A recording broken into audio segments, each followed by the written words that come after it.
在你心里，理想型的父母是什么样的？或者说，你见证过父母爱情吗？对孩子来说，看到父母恩爱，或许就是他最高兴的事儿。那么在柯南的世界里，有这样一对儿，他们是模范夫妻，也是模范父母。从最开始的相遇到老夫老妻，他们之间的感情不仅没有褪色，还越来越五彩缤纷。这种神仙爱情就发生在工藤新一的父母身上。他叫工藤优作，是世界级推理小说家；他叫藤风有希子，是好莱坞女星。两人的初次相见就充满了棋逢对手的浪漫。盘点工藤夫妇到底有多恩爱，看完之后，或许你对爱情会有不一样的看法。一、定情。那时的工藤优作还是个私家侦探，他每晚7点都会准时接到一个女人打来的电话，女人这次留下一个暗号就匆匆挂断。优作自信的找到暗号地点，却发现自己等错了人，他赶紧寻找下一个地点，车轮子都踩冒烟了，终于在最后时刻赶到。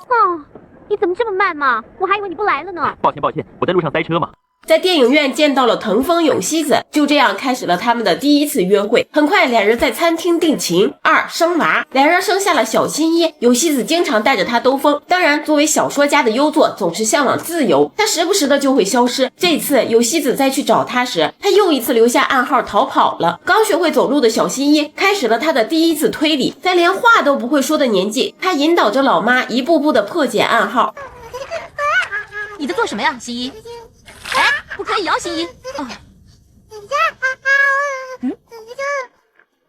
最终在指定的地点找到了老爸，从此工藤优作收心，不再独自乱跑，和有希子形影不离。3、新一很快就到了上幼儿园的年纪，但他只爱推理，对上学不感兴趣，被老妈硬拉着来到学校，命运的齿轮开始转动。从此以后，他爱上了学校，因为那里有一个特别的女孩。从小就见证了父母爱情的新一，此时已经知道这个女孩对他来说很特别，他不禁对她多了几分关注。但他发现幼儿园老师对小兰更特别，作为不会说话就已经会推理的新一来说，这不对劲儿。他回家跟父母说明了情况，父母很认真的听他讲述，优作甚至着手调查老师。第二天就开始跟踪那个老师，果然发现老师想要拐走小兰，直接把犯罪扼杀在了摇篮里。这种不扫兴，甚至对孩子提出的问题严肃对待的父母，堪称教科书级别。4、新一上了小学，正是对什么都充满好奇的年纪，更别提他是个侦探脑袋了。工藤优作会时不时的在暗处给他出一些暗号，等着他破解。新一会和小兰一起拜托阿笠博士带着他们在大街小巷寻找真相。这种恰到好处的放养模式真的是育儿模板级操作，既能让孩子不窝在家里，又能让他多接触外面的世界，还能有解谜的乐趣。最主要的是小兰还一直陪在身边。好，什么都让你小子占了是吧？5、新一被读成柯南后，他的心理承受巨大压力，既不敢和身边的人说，怕他们也遭遇危险，又要时刻提防被暗算。突然有一天，一个女人上门，自称是柯南的妈妈。柯南吓坏了，这根本不是自己老妈啊！女人把柯南带走并绑住，扔在了破旧小木屋，这里还有同伙。柯南骗过这对雌雄大盗，想办法脱身后，又来了一波反向追踪。在酒店潜入房间的时候，被他们发现，用枪指着。柯南以为自己死定了，结果这俩人竟是自己爸妈伪装的。柯南很生气，知道你们爱玩，但也别这么玩我啊，差点被吓死了好吗？有希子看着柯南气鼓鼓的样子，喜欢的不得了，这小子还是小时候可爱呀。夫妇俩知道了儿子的遭遇，但并没有强加干涉，听取了他的想法并支持照做。有希子把柯南送回毛利家，送上1000万抚养费，夫妇俩又出国过浪漫生活去了。6、夫妇俩闹别扭，优作喝得烂醉，有希子在他领口发现口红印，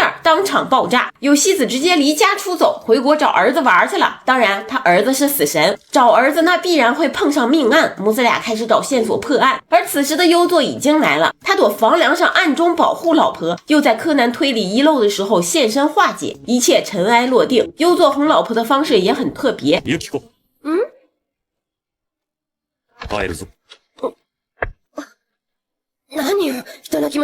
一句话充满男人味儿，有希子乖乖照做。时刻被爱情包围的女人，有时候就是这么好哄。7、工藤优作实力护妻。柯南和他妈在列车上遇到命案，在明知有危险的情况下，有希子以自身为饵，让柯南暗中保护，揪出凶手。可一转眼他俩就走散了，一个在站台这边，一个在站台那边。柯南看见凶手也飞不过去啊。此时工藤优作霸气护妻，一把抓住那只想要作恶的手，完美解救老婆于危难。不是，这种老公到底都是谁在谈啊？8、工藤夫妇很久没见儿子了，飞回来想要相见，但又怕打乱他的计划，于于是他俩伪装成老头老太太，暗中观察柯南。柯南多敏锐呀，在被监视的时候就已经发现，他伙同阿笠博士假装自己受到威胁，瞬间炸出父母身影。看着他俩玩的不过瘾的样子，柯南十分无语，合着我就是你俩谱类的一环呗。没错，这对夫妻是真爱，生孩子只是个意外。工藤优作和藤风有希子本身就是很好的人，两个人的爱情很纯粹，彼此间真心守护。而工藤新一从小在充满爱的家庭中长大，他爱人的能力非常强，可能也因此长出了恋爱脑，因为他爸和他妈都是恋爱脑啊。不懂就问，这玩意儿也遗传吗？其实父母间的恋爱可以给孩子带来极大的安全感和自信心，培养出来的孩子也是积极开朗的。孩子是否优秀，绝大部分因素也取决于父母，所以我们不管作为孩子还是作为父母，只要尽力做好眼前的事儿就可以了，毕竟人活一世，开心最重要嘛。那么此时此刻你是以什么身份在看这集柯南呢？是以孩子的视角还是父母的视角？是正在感受爱情还是看破红尘啦？评论区一起讨论吧。